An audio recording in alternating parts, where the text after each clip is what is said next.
안녕하세요. 예, 밖에 계신 분들이 이제 조금 들어오시려면 시간이 필요하거든요. 그래서 제가 한 2, 3분 좀 일찍 나와서 말씀을 드리는데요. 잘 지내셨습니까? 예, 날씨가 조금 이제 그렇게 춥진 않죠. 근데 아직도 춥긴 춥습니다. 예, 오늘 이렇게 이제 여기 오다 보니까 날씨가 좀 따뜻해졌구나 이런 생각도 한편으로 들면서 또 한편으로 아직 춥기도 해요. 그런데 또 새해는 시작되는구나 그렇게 생각이 들고 오늘 올해 이렇게 오다가 보니까 벌써 2024년이잖아요. 그죠? 내년이면 2025년입니다. 근데 2025년이면 우리가 4반세기라고 그러잖아요. 그렇죠? 21세기가 벌써 4분의 1이 가는 거예요. 그렇게 돼요. 예. 그리고 2050년이 또 금방 오겠죠. 그러면 또 21세기가 절반이 가는 건데 어떻게 보면 시간이 굉장히 빠르고 지난 20세기에 우리 살았던 사람들은 21세기가 되면 막 달나라로 수학여행 가고 막 다 그렇게 살 줄 알았는데 세상은 바뀐 게 없고 한편으로 보면 오히려 안 좋아진 면도 있습니다. 지금 우크라이나에선 전쟁하고 있고 러시아하고 이스라엘하고 하마스는 계속해서 또 전쟁을 지금 전쟁한 지 100일이 됐는데 그래서 국제사회에서 막 데모도 하고 막 교황님도 나서서 좀 전쟁 그만하라고 이렇게 화해하라고 자꾸 그렇게 해도 전쟁을 멈추지가 않고 있어요. 그런 거 보면 이제 별로 나아진 것 같진 않고 예. 하여튼 그런 세월입니다. 이제 이렇게 보면 기술은 많이 발전했는데 사람들 사이의 관계라든지 우리가 가난한 사람을 돕는다든지 하느님과 자연을 어떻게 대해야 되는지 이런 문제에 대해선 많이 발전한 것 같지는 않아요. 오히려 옛날 사람들이 오히려 그런 면은 더 좋은 것 같기도 해요. 그런 면에서 하느님 말씀을 배우는 이런 공부는 이제 앞으로도 계속 이어질 것 같아요. 사람들이 관심을 적게 기울이진 하지만 그래도 그 필요성은 이제 변하지 않을 것이다. 이제 이런 생각을 계속 합니다. 자, 이제 오늘 강의는 이제 창세기 거의 끝나갑니다. 드디어 이제 오랫동안 질질 끌었던 요셉이 형들하고 만나서 자기의 정체를 밝히면서 극적으로 막 눈물을 막 펑펑 쏟으면서 이제 화해하는 장면이 이제 오늘의 장면입니다. 자, 그래서 우리가 지금 이제 여러분들하고 저하고 창세기를 세 학기 정도 해서 2월 달이면 방학인데요. 이제 곧 이제 방학을 앞두고 있습니다. 창세기를 이제 오늘이 8주째고요. 이제 한 주만 더 하면은 이제 끝납니다. 그러면 이제 여러분 방학인데 왠지 방학은 시작하기 전에가 기분이 더 좋아요. 그죠? 예. 막 방학 올 것 같고 근데 방학에 막상 들어가면 뭐 우리 애들도 좀 방학이지만 별로 할 일이 없어가지고 다 뒹굴뒹굴대고 그러고 있고 하지만 이제 어쨌든 우리는 방학을 맞습니다. 그래서 오늘은 이제 창세기 내용에 제가 그 나온 책에 248쪽 이후고요. 이제 관심 있는 분들은 이제 찾아서 여기서부터 보시면 되고요. 오늘 강의 내용을 조금 요약해 드리면 이렇습니다. 요셉은 형들한테 다시 한번 속임수를 씁니다. 이번에는 은잔을 넣어서 제일 고약한 속임수를 씁니다. 그래서 이제 그런데 계속해서 요셉은 완전히 이집트에 동화된 모습을 보입니다. 그래서 형들이 전혀 못 알아봐요. 이게 우리 형제라는 생각을 눈치도 못 챌 정도로 완전히 사람이 바뀌었습니다. 그래서 자기 형제가 아니라고 생각을 하고 계속 속임수를 쓰고 너희들이 은잔을 훔쳐갔지 않았냐. 그래서 짐에서 진짜 은잔이 나오니까 이제 형제들은 정말 당황합니다. 큰일 났구나 우리가 이제. 근데 여기에서 이제 다 죽을 지경에 처했는데 요셉이 규칙을 바꿉니다. 니네들 다 죽지 말고 한 놈만 놓고 가라. 막내 얘만 놓고 가라. 그러니까 유다가 나서서 자기를 희생합니다. 그러지 마시고 우리 아버지가 얘 막내 없으면 안 되니까 나를 잡아다 놓고 이 애는 풀어주시오. 이렇게 이제 자기를 희생을 하니까 그때 요셉이 북받친 게 터집니다. 그러니까 형제들의 이제 갈등이 해소되고 이 막내를 위해서 형들이 희생하는 모습을 보고 아버지를 걱정하는 모습을 보면서 그때 눈물이 터지기 시작을 해요. 그러면서 자기를 주체할 수 없어서 내가 요셉입니다. 이렇게 이제 고백을 합니다. 그래서 요셉이 그 전까지는 형들에 대해서 확실히 약간 좀 감정이 남아 있었어요. 그래서 약간 짓궂게도 굴고 이렇게 뭐 크게 뭐 상해를 입히고 그러진 않지만 그래도 약간 좀 그냥 안 해주고 약간 골탕을 먹이는 것 같은 좀 있게 있었는데 이제는 완전히 자기를 내보입니다. 그러고 나서 파라오가 그 얘기를 듣고 그런 이런 사연이 있었구나라는 걸 알고 온 가정을 데리고 와서 여기서 잘 살게 해주십시오 하고 이 모든 이야기를 맨 끝에 아는 사람은 야곱입니다. 야곱은 고향에 혼자 계시다가 아버지는 아무것도 몰랐어요. 그리고 이따가 다시 말씀드리겠지만 형들이 가가지고 이러이러한 일이 있어가지고 우리 요셉도 살아 있고요. 지금 베냐민도 여기에 있고 이제 가시면 됩니다. 이렇게 얘기할 때도 야곱은 처음에 못 알아듣습니다. 그래서 우리가 여기에서 이따 다시 말씀드리겠지만 새로운 걸 알 수 있는데 우리 유교 사상하고 조금 달라요. 유교 사상은 이제 노인 공경하는 건 다 똑같습니다. 어느 문화나 다 있고 우리 구약 성경에도 노인을 공경하는 건 있는데 우리 유교 사상은 이제 노인을 무조건 공경하거든요. 노인의 잘못 이런 걸 잘 지적을 안 하죠. 근데 구약 성경은 노인은 한편으로는 지혜로우면서 다른 한편으로는 어리석다는 사상이 있어요. 그러니까 나이가 들어서 사리분별을 잘 못할 때가 있다. 근데 지금 야곱이 계속 그러거든요. 지금 정확하게 상황을 못 파악하고 있고 이삭도 그랬습니다. 그래서 양면을 다 얘기하는 게 우리 구약 성경인데 이제 한 번씩 봅시다. 오늘은 제 그 재밌는 그림도 하나 가져왔으니까 중간에 이제 그림도 보여드릴 수 있을 겁니다. 일단 요셉이 이제 형들이 이제 와가지고 절을 했는데 그 전에 또 오고 가고 이제 한 번씩 오고 갔습니다. 그래서 두 번째로 왔을 때예요. 그래서 요셉이 자기 이제 관리인한테 자기 밑에 있는 부하 직원한테 뭐라고 얘기하냐면 저 사람들의 곡식 자루에다가 빨간 줄 친 것만 읽어볼까요? 천천히 박자 맞춰서 크게 시작.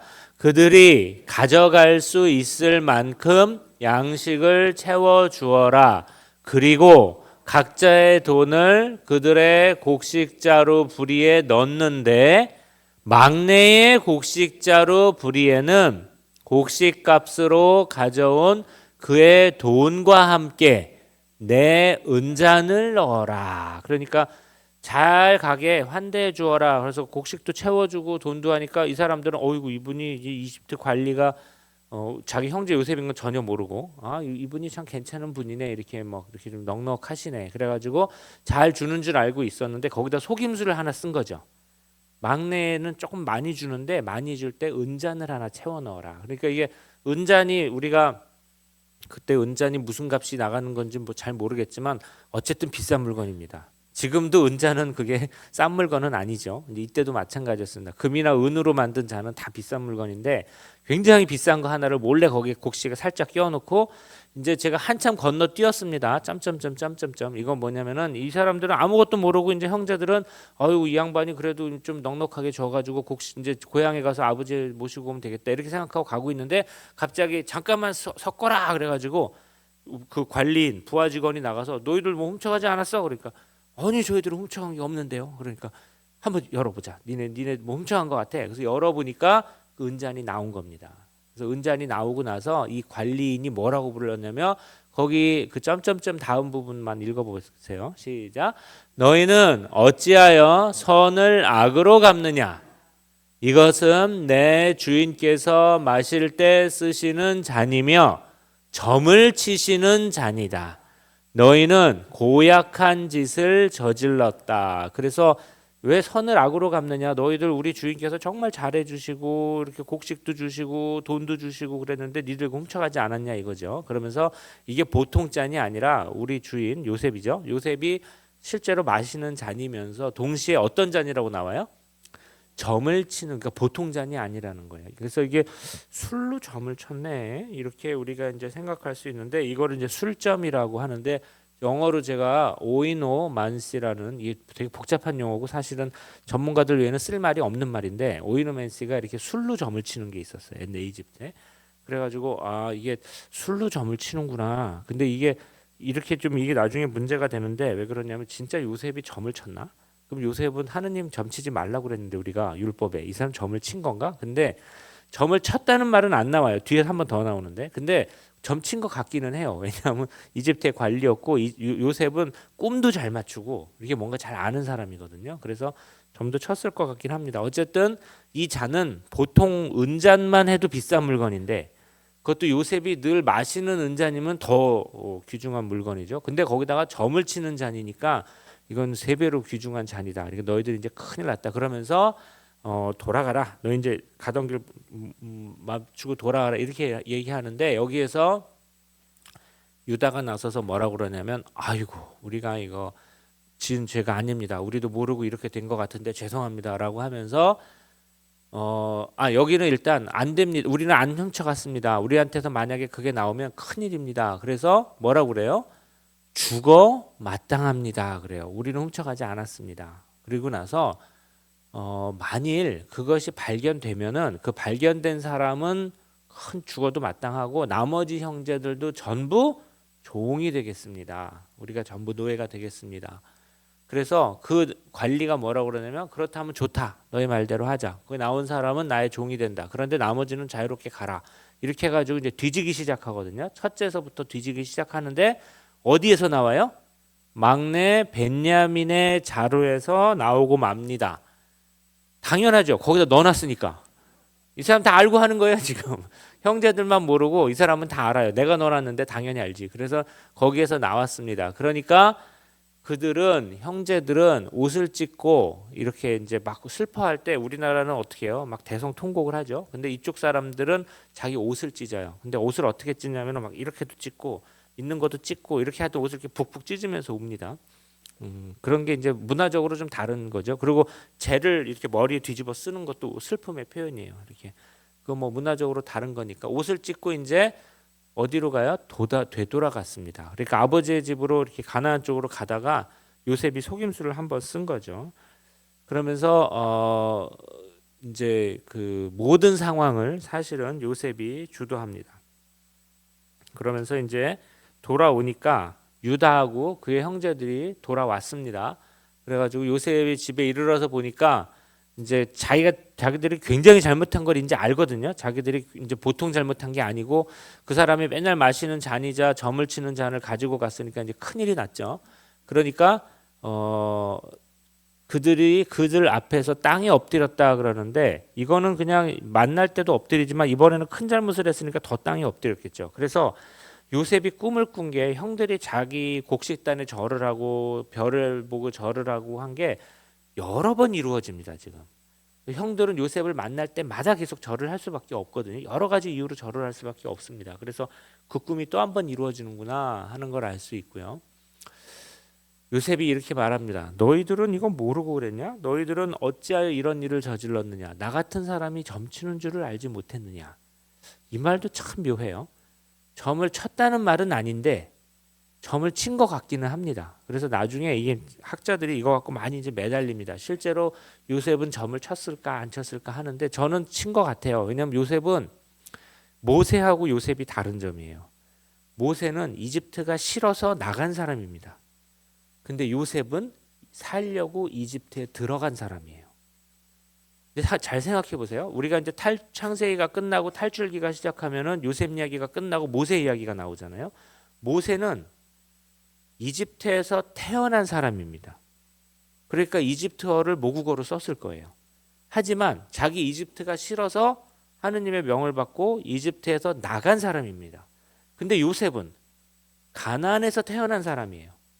그래서 가나안어를 모국어로 썼을 겁니다. 그리고 이집트로 팔려가서 모진 고생 끝에 이집트에서 성공한 사람이고 이집트인이 되기 위해 가지고 노력을 많이 한 사람이에요.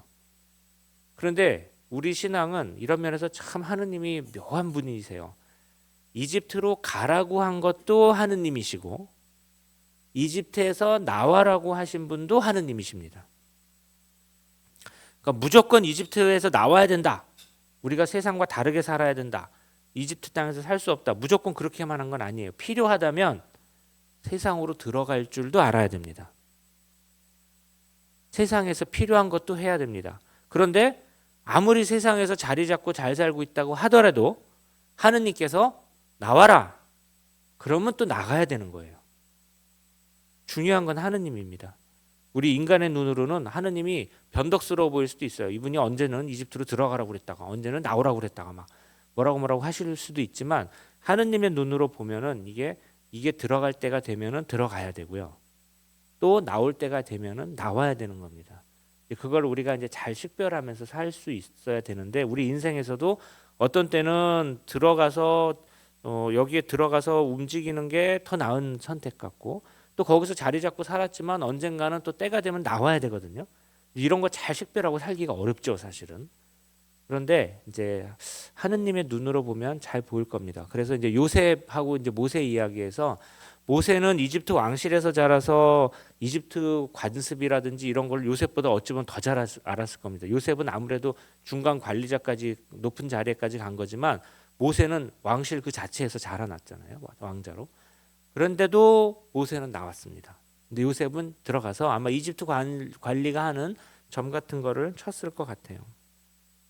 자, 이러니까 이제 유다가 나서서 대답을 합니다. 우리가 이제 큰일 났구나 이렇게 생각을 하면서 저희가 나리께 무엇라고 아뢰겠습니까? 저희가 참 할 말이 없습니다. 사태가 이렇게 됐으니까. 그러고 나서 유다가 제가 여기 매우 긴 연설이 이어진다라고 괄호로 써놨죠. 근데 절을 보세요.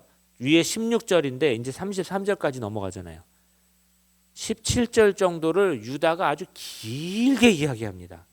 또 뭐라고 얘기하냐면 자기의 스토리를 다 얘기해요. 우리는 가나안에서 살던 한 집안인데 막내가 어떻게 돼갖고 이렇게 돼갖고 아버지를 또 모셔왔는데 또 앞에서 벤야민이 있고 이 얘기를 한번 길게 얘기를 해요. 그러면서 자기네들은 이제 속이는 사람이 아니다. 이제 그냥 가난한 평범하게 사는 그런 사람이다라는 거 아주 길게 얘기합니다.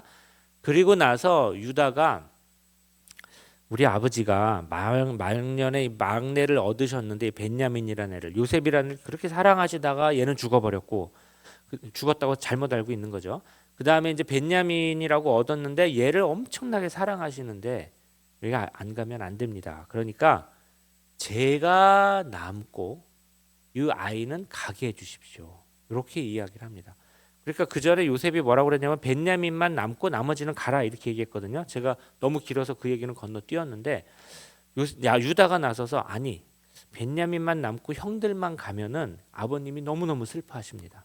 그래서 벤야민이 가는 게 낫습니다. 막내가. 그 대신 누구 하나가 붙들려 있어야 되는데 그러면 제가 붙들려 있겠습니다. 이렇게. 그러니까 유다는 자신을 희생하는 거예요. 자신은 가도 되거든요. 막내만 남기면 되거든요. 근데 막내를 위해서 내가 희생을 하고 요 막내를 남기고 왜 자신을 희생을 해요? 아버지 때문이에요. 아버지가 너무 슬퍼하실 것 같으니까 아버지 때문에 나를 희생하겠습니다라고 나오는 거죠. 그러니까 유다는 일단은 간청을 하고 희생을 합니다. 여기 나오죠. 저 아이는 형들과 함께 올라가게 해주십시오. 그리고 저의 아버지가 겪게 될 그 비통함을 저는 참아 볼 수 없습니다. 아버지가 너무 슬퍼하시니까 그렇게 하겠습니다 하는 거예요. 이 장면이 굉장히 중요합니다. 이 이야기에서. 왜 그러냐면 일단 유다는 나중에 남북으로 갈렸을 때 남왕국의 중심이 되는 지파고요. 남북으로 갈렸을 때 요셉 지파가 북왕국의 중심이 됩니다. 그러니까 이 이야기는 남왕국이 북왕국한테 살려달라고 간청하는 이야기예요. 사실은. 후대에는 그렇게 읽었을 겁니다. 그러니까 요거를 약간 그런 역사적인 면도 하나 있는 것이고 또 하나는 가족 간에 사실은 지금까지 사이가 안 좋았습니다. 형들은 동생을 시기해가지고 요셉을 죽거나 팔아버리게 만들었고 요셉은 형들을 만났음에도 불구하고 약간 감정이 남아 있어가지고 약간 이렇게 좀 골탕도 먹이고 살짝 속임수 쓰고 형들을 좀 곤란하게 만들기도 하고 그렇게 했는데 유다의 희생은 이거를 모두 덮어버렸습니다. 이 형제들 간의 갈등이 없어져 버렸어요. 유다가 자신을 희생함으로써. 그래서 요셉이 마음이 풀린 게 어떻게 풀렸냐 하면은 유다가 자신을 희생함으로써 마음이 풀린 겁니다. 그래서 유다가 자신을 이렇게 희생을 하니까 요셉이 이때 감정이 북받쳐 오릅니다. 아, 유다 형이 이렇게 모두를 위해서 희생하고 하고 동생을 위해서 희생하는구나 이 생각을 하고 거기 요건 중요하니까 한번 읽어볼까요? 45장 1절만 읽어봅시다. 시작. 요셉은 자기 곁에 서 있는 모든 이들 앞에서 더 이상 자신을 억제하지 못하고 모두들 물러가게 하여라 하고 외쳤다. 그래서 요셉이 형제들에게 자신을 밝힐 때 그 곁에는 아무도 없었다. 요셉이 목 놓아 울자 그 소리가 이집트 사람들에게 들리고 파라오의 궁궐에도 들렸다. 요셉이 그러니까 자신을 그 전까지는 꽁꽁 묶어놨다가 한편으로 요셉이 그 전에도 한번 운 적이 있습니다. 형들 만나서. 근데도 자신을 밝히지 않고 일부러 약간 짓궂게 굴었거든요. 형들한테. 근데 이제 그 유다 형이 자신을 희생하는 걸 보고 더 이상 자신을 주체하지 못하고 이집트 사람들이 일단 다 나가라고 했습니다. 나가라고 하고 자신은 거기서 목 놓아 울었는데 그래서 이집트 사람들은 못 봤다 이겁니다. 근데 이제 요셉이 목 놓아 울자 모든 사람한테 들리고 파라오도 자신의 이제 그 우는 소리를 들을 정도였다라는 겁니다. 드디어 이제부터는 요셉이 자신을 밝히기 시작을 합니다. 그래서 내가 요셉입니다. 이렇게 얘기를 해요. 거기 45장 3절만 읽어볼까요? 시작. 내가 요셉입니다. 아버지께서는 아직 살아 계십니까? 그러나 형제들은 요셉 앞에서 너무나 놀라 그에게 대답할 수가 없었다라고 합니다. 그러니까 요셉은 그냥 털어놓은 거예요. 자기가 너무 북받쳐가지고 제가 요셉입니다. 그러고 나서 처음으로 안부를 묻는 게 아버지 안부를 묻습니다. 아버지는 아직 못 봤으니까 형제들은 이제 다 봤죠. 그래서 아버지는 잘 계십니까?라고 했는데 형들은 이거에 무슨 일인가 갑자기 그죠? 놀랬죠. 그래서 형들이 말을 못했습니다. 말을. 이게 진짜인가? 갑자기 우리는 요셉이 다 죽었다고 생각하고 있는데 우리를 지금 그렇게 무섭게 만드는 저 사람이 그러니까 그 전부터 우리한테 뭐 염탐꾼이니 뭐니 이렇게 고향에 갔다 와라 뭐 이렇게 얘기한 저 사람이 바로 우리 요셉이었던가를 인제 알아보는 겁니다. 그러니까 말을 못해요. 그러고 나니까 형들이 말을 못하니까 요셉이 그 다음에 장황한 연설을 합니다. 제가 어떻게 해가지고 이거를 길게 일단 사연을 다 얘기를 합니다. 그게 굉장히 길어요. 그래서 저도 이것도 긴 연설이 이어진다 그러고 제가 건너뛰었는데 나중에 이제 성경 읽어보시면 여기서 요셉이 길게 이야기를 합니다. 그래서 45장 3절에서 13절까지 10절을 건너뛰었습니다. 훅 건너뛰고 그 다음에 요셉이 하는 말이 뭐냐면 아버지를 모시고 내려오십시오. 일단 아버지를 모셔오십시오. 거기 이제 기근이 들어서 이제 기근 2년 차거든요. 아직도 5년이 남아서 거기서는 굶주리고 힘드실 겁니다. 그러니까 빨리 모셔오십시오. 이렇게 얘기하고 그 다음 한 일이 뭐냐면은 자기 아우 벤야민의 목을 껴안고 울었습니다. 이렇게 부둥켜 안고 울었어요. 그러니까 벤야민도 우리 돌아가셨다고 죽었다고 생각한 그 요셉 형. 근데 자기 엄마는 라헬밖에 없잖아요. 자기 엄마의 아들이라고는 그 형 하나밖에 없는데 죽었다고 생각했는데 바로 그 형이 돌아오니까 그 형을 껴안고 서로 운 거죠. 그리고 울고 요셉이 형들과도 한 명 한 명 다 입맞춤을 했습니다. 뭐 유다 형, 벤야민 형, 아니 그 뭐 루벤 형, 시메온 형 다 이야기하고 그 다음에 그제야 형들은 그와 이야기하였다고 합니다. 그러니까 한 명 한 명 만져보고 얼굴을 보고 서로 껴안고 울고 난 다음에 우리 요셉이 맞구나. 그 다음에는 이제 요셉 형들이 막 이야기했겠죠. 그래서 이게 이제 성경에서 요셉 이야기에서 제일 감동적인 장면인데 형들과 회부하는 장면. 그래서 이거를 가지고 옛날부터 이제 우리 교회 화가들이 그림을 많이 그렸습니다. 그래서 제가 그림 2장을 보여드릴 텐데요. 첫째 그림은 이제 그 앞에 제가 위에 그 제목이랑 써놨습니다. 페테르 폰 코르넬리우스라는 사람인데 독일 사람인데 1816년에 이 그림을 그렸고 이 그림은 현재 로마에 있다고 합니다. 그래서 혹시라도 나중에 로마 성지순례 가시거나 하면은 이제 보실 수가 있는 그림인데요. 이 그림 보세요. 그러면은 저 누가 봐도 요셉은 아시겠죠? 이제 그림을 보게 되면은 중앙에 왼쪽에 주로 주인공이 있습니다. 제일 잘 보이는 곳에. 요셉이 지금 벤야민을 껴안고 있는 것이고 그 다음에 요셉 뒤에 관리가 한 명이 있습니다. 관리를 다 나가라고 그랬는데 이 그림에는 한 명이 있어요. 이 사람 표정만 제일 무덤덤합니다. 그리고 나머지를 한번 쉬어보세요. 몇 명인지. 형들이 10명 나와야 되는데 저 오른쪽에 그 약간 시커멓게 그 얼굴만 살짝 나온 사람이 있습니다. 그것까지 껴야지 10명이 됩니다. 10명이 딱 맞죠. 그래서 이제 지금부터 볼 거는 이 그림을 이렇게 보시면 형들의 표정을 한번 보세요. 예. 형들의 표정을 보시면 별로 좋지 않습니다. 이 그림의 재밌는 점이 이거예요. 나머지 아이고 나 우리 죽었구나 이렇게 한 명 이렇게 손 머리에 얹고 있고 눈빛을 보세요. 다 근심 걱정입니다. 두려워해요.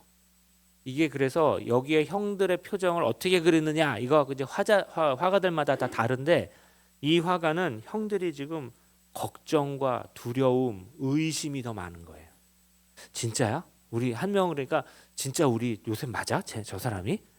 이렇게 생각하는 것도 있고 야 옛날에 우리가 저놈 구덩이에 넣고 패 죽이려고 그랬는데 막 살려달라고 그러는 것도 막 우리가 그랬는데 저놈이 우리한테 해코지하면 어떡하지? 그래서 걱정도 있고 한편으로는 두려움도 있고 그런 표정이 얼굴에 생생하게 이렇게 잘 그려졌습니다. 전혀 반가워하는 얼굴이 아니에요 지금, 그죠? 형들이. 그리고 나머지 이렇게 그 나머지 형들도 그렇습니다. 저 눈빛을 보세요. 큰일 났다. 저놈 좀 우리를 어떻게 죽일 거야? 막 이렇게 이제 생각하는 이제 그런 눈빛이죠. 그래서 이 그림 보는 재미가 이거예요. 형들의 표정. 근데 요 중에서 요 가운데 그 관을 쓴 제일 나이 들어 보이는 형 있죠. 수염이 허해가지고 제일 나이 들어 보이는 형이 루벤, 큰 형 같은데 큰 형만 눈을 감고 약간 이렇게 감격한 표정이나 후회하는 표정 같은 걸 조금 짓습니다. 큰 형은 살려주려고 그랬잖아요. 그래서 이제 그 큰 형으로서 저기 좀 내가 그때 쟤를 살렸어야 되는데 이런 그 표정만 가지고 지금 이 이야기들을 다 보여주고 있습니다. 그리고 막내 벤야민만 해맑게 좋아합니다. 얘는 아무것도 모르거든요. 그죠? 그리고 그냥 자기 엄마 친엄마의 형이 죽은 줄 알았는데 살았구나. 그래가지고 얘만 그냥 해맑게 아이고 형 좋아요 이러고 있고. 근데 요셉은 이제 약간 여성적으로 그려졌는데 하여튼 만감이 교차하는 그런 표정으로 그려지고 요 뒤에 이집트 관리 하나만 표정이 없습니다. 이 사람은 그냥 덤덤해요. 자기 일이 아니니까 그냥 뭐 이 사람들 일이구나 하는 거죠. 그러니까 요 표정만 가지고 요 12명의 이 장면을 다 잡아냈습니다. 그리고 한 명은 아예 여기 얼굴도 잘 안 나오고 멀리 떨어져 있습니다. 그래서 이제 그 성화를 보실 때 이제 뭐 유럽에 가던 아니면 한국에 있던 이렇게 성당 같은 데 가면 성화를 보고 우리가 이제 잘 알 수 없는 게 저 같은 사람도 사실 설명이 없으면 잘 알 수 없는데 여기도 성화가 많지만 저게 성경에 무슨 장면이고 왜 저렇게 그렸는지 알기 굉장히 어렵잖아요. 성경 이야기가 하도 많으니까. 근데 이제 요셉 이야기 지금 배우고 계시니까 이렇게 한 명이 11명을 만나는데 막내 하나만 귀여워해주고 걔하고만 친하고 나머지 10명하고는 조금 거리감 있어 보인다. 이러면 창세기 45장에서 요셉이 형들을 만나는 바로 그 장면이에요. 자, 그 다음에 요 다음 그림을 한번 또 보시면 요 그림도 한번 보십시오. 요거는 이것보다 지금 본 그림보다 한 100년 전에 나온 그림인데 벤체슬라스 홀라라는 사람이 그린 그림인데 이 그림은 잘 보시면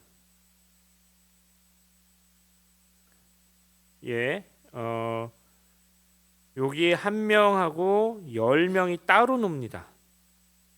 그렇죠? 여기 10명이 따로 놉니다. 그 왼쪽 사람 하나만 어린애가 하나 있고 나머지 10명은 근처에 가지도 못하고 있어요. 이게 이 그림의 또 특징이죠. 그러니까 이 그림 창세기 45장을 그릴 때마다 10명의 그 나이든 형들, 그러니까 지금 둘 막내가 왼쪽 2명이잖아요. 그 사람들만 따로 그리고 왼쪽 2명 젊은 애 둘만 따로 그리는 이런 그림입니다. 그래서 이 그림 이 창세기 45장은 화가마다 다 다르게 표현하긴 하는데 기본 모티브는 똑같아요. 10명 대 나머지 2명. 그래서 반가워하는 사람은 2명밖에 없고 나머지 10명은 놀람, 두려움, 걱정 이런 것들이 막 교차된 그런 표정으로 거리감 있게 그려지는 게 이 상황이에요. 아마 이제 다음에 가시면 다른 때 보시면 또 이것도 여러분 보실 수가 있겠죠. 예. 그다음에 이제 스토리를 계속 나가면은 이제 요셉하고 형제들이 왔다는 소식이 파라오의 궁궐에 들어왔습니다. 그러니까 파라오와 신하들이 좋아하였다고 합니다. 환대를 받았어요. 파라오는 요셉하고 친한 관계니까 요셉의 형들이 가족이 다 왔구나. 언젠가 또 얘기했을지도 모르죠. 자기의 가족사에 대해서. 그래서 이제 왔구나 좋아했습니다. 그래서 어떻게 했어요? 제일 좋은 땅을 주고 제일 기름진 것을 주고 그 다음에 아버지 모셔오라고 수레도 하나 보내주고 거기 아버지 편하게 오시라 이렇게 해 주었습니다. 그래서 이제 이 가정이 가나안 땅에서 사는 굉장히 작고 보잘것없고 가난한 가정인데 무려 파라오의 환대를 받게 됩니다. 파라오가 모셔오는 가정이 되는데 생각해 보십시오. 이 가정이 먹을 게 없어가지고 가나안에 곡식을 구하러 가는 그런 가정이었는데 어떻게 해서 파라오가 이 가정을 환대하게 되는가? 이거는 요셉 때문입니다. 요셉의 고통 때문이에요. 요셉이 고통을 겪고 이거를 다 이겨냈기 때문에 요셉이 될 수가 있는 거죠. 그래서 한 사람의 고통을 통해서 우리 가정 전체가 복을 받게 되는 그런 이야기가 이제 들어가 있고요. 그래서 이제 계속 또 지나가면 이렇습니다. 요셉은 파라오의 명령대로 했습니다. 그래서 수레를 보내주고 양식도 보내주고 옷도 만들어주고 했습니다. 그래서 옷이 또 나오게 되는데 요셉 이야기에서 옷이 나오게 되면은 이제 신분이 바뀌는 거예요. 요셉한테 아버지가 옷 긴 저고리를 만들어 준 적이 있고 요셉이 감옥에서 나올 때도 옷을 바꿔 입었죠. 그래서 이 이야기의 특징이 옷을 바꿔 입으면은 이제 이야기의 그 앞에 있는 사람의 신분이 계속 바뀐다 이런 걸 알 수가 있는 겁니다. 그래서 예복도 만들어주고 했는데 벤야민한테는 돈도 더 주고 옷도 더 많이 만들어줬습니다. 그죠? 그러니까 자기 막내 벤야민에 대한 사랑이 이제 큰 거죠. 그래서 이제 모든 걸 다 넉넉하게 줬습니다. 그런데 마지막 말이 참 재밌습니다. 마지막 문장만 한번 읽어보실까요? 시작. 그들이 떠나갈 때 요셉은 길에서 너무 흥분하지들 마십시오 하고 당부하였다. 왜 이런 당부를 했을까요? 형들하고 지금 다 울고 밥도 잘 먹고 환대도 하고 파라오가 또 선물도 넉넉하게 주고 아버지는 수레로 모셔와라. 이거 걷기 힘드니까. 그래서 아버지까지 수레로 모셔와서 형들이 이제 다 풀려서 가는데 가는 길에 서로 흥분하지들 마십시오라는 당부를 하거든요. 그래서 이걸 좀 이해하기가 어렵습니다. 그래서 이거를 이제 좀 설명을 하면은 이걸 히브리 말을 직역을 하면은 흥분하지 말라는 말이 아니라 제가 맨 밑에 써봤죠. 다투지 말라는 말이에요. 가는 길에 서로 싸우지 마십시오. 그래서 여러분이 이 이야기를 읽을 때 이것도 한번 따로 묵상을 해보시면 좋습니다. 왜 형들한테 싸우지 말라고 그랬을까? 이거는 요셉이 더 이상 우리 집안에 싸움이 있어서는 안 됩니다. 형제들 간에 갈등이 있어서는 안 됩니다. 이런 말을 한 것일 수도 있고 또 하나는 자기를 죽이려고 했던 거에 대해서 형들끼리 서로 다투지 말라고 서로 책임을 미루거나 서로 너무 거기에 연연하지 말라고 이제는 그 생각 그만하라고 라고 당부하는 거일 수도 있습니다. 요셉은 그러니까 자기가 너무 고생을 해서 이제 이집트 땅에서는 서로 갈등하지 말고 우리가 화해하고 삽시다. 그러니까 옛날 일 가지고 너무 흥분하고 다투지들 마십시오. 이제 저는 다 괜찮습니다. 이런 말을 한 것일 수도 있어요. 그래서 이게 요셉이 그 전에는 이제 요셉이 좀 철이 없었잖아요. 어렸을 때는 아버지 사랑을 독차지하고 형들 마음도 몰라주고 이랬는데 이집트에서 고생도 하고 이집트에서 높은 자리에 올라가서 이제 요셉은 굉장히 성숙한 사람이 되어서 아버지 야곱을 이어서 한 집안을 막내지만 이끌 만한 정도로 성숙했다는 걸 이런 말하는 거에서 알 수 있어요. 이렇게 형들을 배려하고 형들한테 좋은 말을 할 줄 알게 된 것이죠. 그전에는 그런 생각을 못하던 아이였는데 그래서 요셉이 바뀌었구나 하는 거를 이 말을 통해서 알 수 있습니다. 형들한테 그러니까 요셉은 형들한테 먹을 것도 주고 살 땅도 정해주고 선물도 많이 주고 그리고 형들한테 정신적으로도 한 수 위에서 얘기할 수 있을 만한 그런 성숙한 인격까지 갖추게 된 겁니다. 이제 요셉은 충분히 성장했습니다. 자, 그런 다음에 이제 아버지한테 갑니다. 그래서 아버지한테 가가지고 아버지 이제 벤야민은 남아 있죠 요셉하고. 근데 이제는 이제 마음이 나쁠 게 하나도 없죠. 다 이제 아버지 모셔가면 끝나는 겁니다. 그래서 거기 26절에 빨간 줄 친 게 뭐라고 돼 있어요? 그 유다가 이제 형제들이 하는 말이죠. 요셉이 살아 있습니다. 그는 온 이집트 땅의 통치자입니다. 하고 말하였지만 그 다음 거 같이 한번 읽어보세요. 이게 이제 야곱이 어리석다라는 얘기인데 못 알아듣습니다. 야곱의 마음은 무덤덤하기만 하였다. 그들의 말을 믿지 않았기 때문이다. 아니요, 거기까지만 읽으시면 됩니다. 야곱이 나이가 너무 많이 들어서 어리석었습니다. 어리석게 되어버렸어요. 그러니까 그 전에 한번 가라고 할 때도 어떻게 가느냐. 그래서 가지 말라고 그랬잖아요. 그래서 두 번째 갈 때 좀 많이 지체됐습니다. 그래서 유다도 나서고 시메온도 나서가지고 막 얘기했잖아요. 벌써 갔어도 두 번은 갔을 텐데 왜 안 가냐고 이렇게 얘기했어요. 그때도 야곱이 조금 제대로 얘기를 못했고 판단력이 그랬고 여기서는 더 판단력이 흐려졌습니다. 그래서 형들이 다 얘기하는데도 이게 무슨 얘기야? 이렇게 지금 전혀 못 알아듣고 있어요. 그런데 야곱이 뭘 보고 하냐면 27절에 뭘 보고 하래요? 수레들을 보고 어떻게 했다고 그래요? 정신이 들었다고 그래요.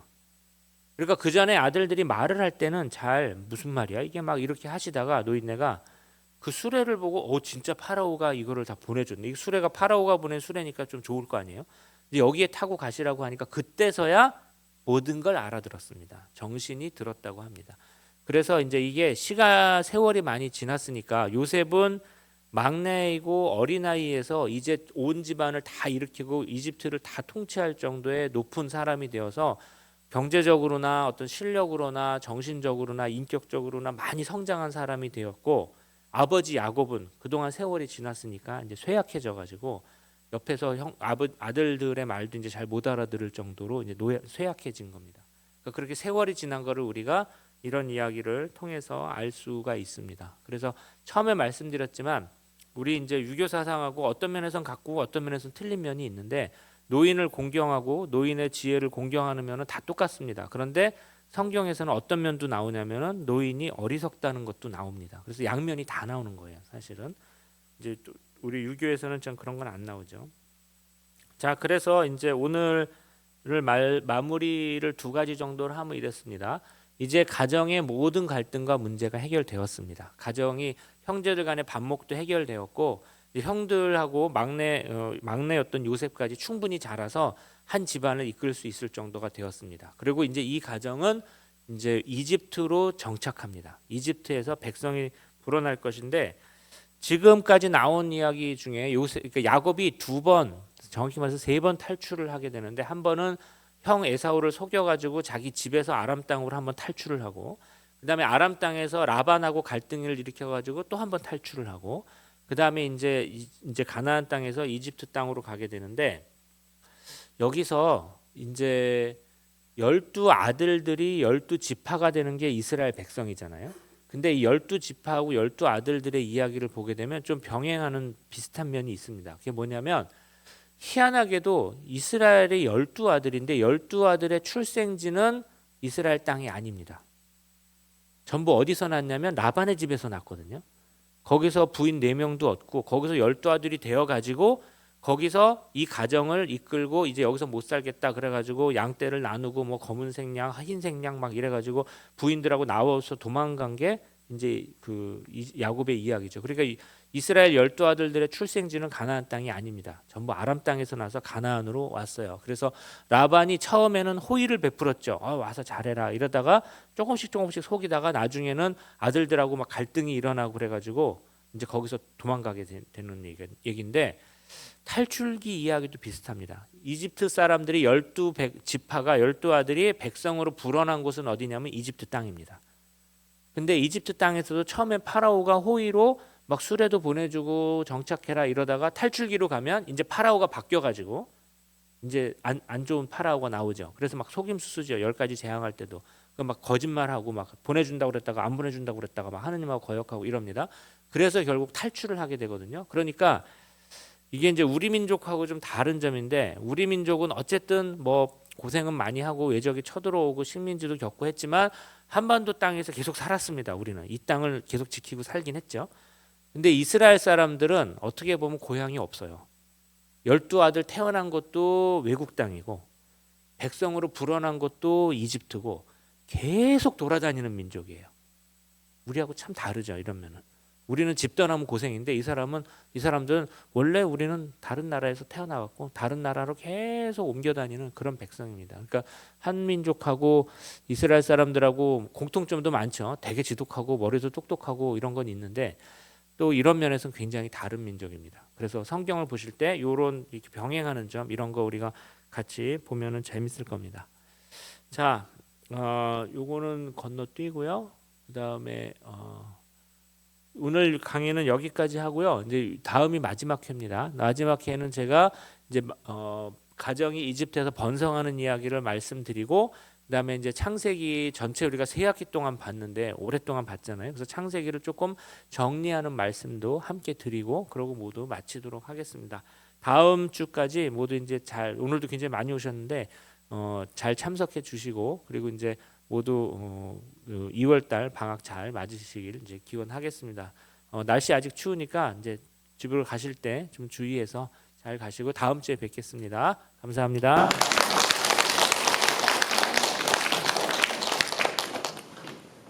영광이 성부와 성자와 성령께 처음과 같이 이제와 항상 영원히 아멘. 성부와 성자와 성령의 이름으로 아멘.